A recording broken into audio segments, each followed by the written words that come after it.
everybody. Just here to give you guys an update, my thoughts on Bitcoin, the economy, some geopolitics, and the NFT space when it comes to what I own and what I'm interested in. So let's start off with Bitcoin. Again, every time it dips in the past, it's been 5-6 years, 7 years, 8 years if you go even further. Every time the dip happens, everybody, it's dead, and they're not buying it. They only buy it when it's the momentum coming up. Then they're interested, and they can't get enough of it. They start mortgaging their houses, and selling their cars, borrowing family money, all kinds of stuff, right? But when it's low, when it's a good value, when it's undervalued, nobody pays attention to it. Of course, that's why it's undervalued. It's the market's perception of the asset. But how is it that the perception of the asset by hedge funds and billionaires just a couple months ago, when it was almost at 60 or above, how was it that the valuation was like, it's going to go 100,000, 150, $500,000, $1 million eventually? But right now, at this moment, it's under 35. Well, again, if you guys were investors, you would understand that a lot of people that are in this space are more traders or newbies, and of course they need to liquidate when the month ends and their rent is due, or their loan payments are due, whatever it is. And so this is a lot of the hot money that came in was involved with these type of things, and that's why they were pumping so hard. But it's not that the valuation is not there. It's just that this people, they don't have the liquidity to wait longer periods of time for this market cycle to finish, and that's why it's able to go down as far as it is, because a lot of the new money is basically fresh money. It's scared money. It's greedy money that wants things fast, and when they're not happening fast, well, they just they pull out if they didn't lose, and then move into something else that they believe is going to be moving at the moment. Besides that, you guys, Bitcoin is not it's not something that you can decide what you want, put your value on it. No. The market understands the value. It also understands that it's really early technology for the environment that we're in as a technologically based society. It's just too early, and so people need to put their money in things that are moving now. And so this is why the technology is undervalued from my perspective, and the perspective of people that actually understand its true intrinsic value. You got to do your research, because it's complicated for people that don't understand what the word even intrinsic means. So do your own research. But I'll move on to my next topic, which is geopolitics and how they're affecting the markets, and specifically the Bitcoin markets. So the recent events in geopolitics that have moved the markets most are basically the China canceling Bitcoin mining and whatever transactions, because they're trying to implement their digital yuan and stuff. That's the main reason. Now that people in that country have had a good taste for digital economy, they now feel that they can implement the digital coin that they wanted to, the digital yuan. And so they're trying to kick out Bitcoin. This is essentially what the U.S. would be doing if it was ahead where China is when it comes to population control. But because it's not, Bitcoin is now shifting to where the freedom economy is. Basically, it's no longer in China because the shift from a controlled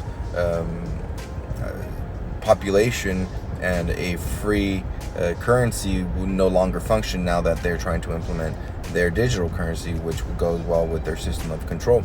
Of course, that's where the U.S. would be if we were in that type of environment, that we were a total socialist communist country. But we're not, and so that's why a lot of the Bitcoin activities, which Bitcoin is a decentralized system, that's why it's going to the most it's shifting to where the people want it, essentially. The U.S. government may not want it, but the U.S. government doesn't run the population just like China does. It's not run from the center out. It's basically decentralized also through 50 different states and different laws within each state. And so that's what makes the U.S. a little bit more resilient when it comes to possibly electing a bad leader. It prevents it from being destructed. But on the other hand, it also prevents it from progress, for the same reasons, that there's not one person or group with the majority of the control. That's fine. In a population that's individualistic, we would prefer that to progress that's fast, but then at one point have a bad dictator, and we fall to Cuba's level. As a matter of fact, now that we're talking about Cuba, if you guys have been paying attention, their population is revolting because they think that they want the vaccine so bad, and that their economy or their government's not able to get it for them, not realizing that this is not a good thing for them, from my perspective. But populations are populations. Sometimes you overcorrect, and now they want more of what they shouldn't want, But anyways, so that's what's going on with geopolitics. I think Bitcoin mining is going to shift to the U.S. economy, Texas economies, and economies and populations that want to adopt it more and support their economies through less friction, because that's what Bitcoin does. It creates less friction, meaning a system with less fees involved for everybody. Let's move on now.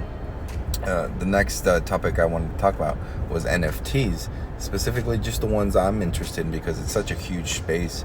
Non-fungible tokens are just a tool for the creative types of financial creatives, artistic creatives, all kinds of creative types to implement ways of codifying and limiting certain resources like art, financial technology.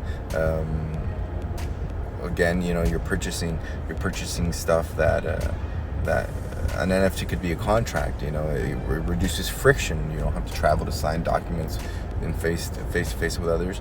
So there's all kinds of stuff with NFTs. But my interests are in the NFT metaverse space. I like CryptoVoxels specifically because of its ease of use. It's low download requirements to play the game. You can play it on the mobile phone. So I really like the space. I've been in it for a couple of years, 2-3 years since it started, I think, in the beginning, and it's really morphed into something that what I expected. It was, it met my expectations and some, because minds are melding in this place from all over the world, and everybody's getting ideas from everybody, and the space is just evolving in the fastest possible way. Even the creators themselves call themselves newbies when it comes to the metaverse space they've created, because it's the creativity is just out of this world. So I really like that aspect of it. I see it as a good investment since I first bought Parcel. Turned it into museums since then, and just messing around with it, but the value has skyrocketed, and that's what I love about it, that it's not associated with a specific artist or a specific art piece. It's essentially a piece of real estate within a metaverse space with access to tons of creativity. Well, I'll leave it there, guys. I hope you guys are still interested in the space, because it's not going away. And I hope you're doing your research. I hope you're adding whenever you can.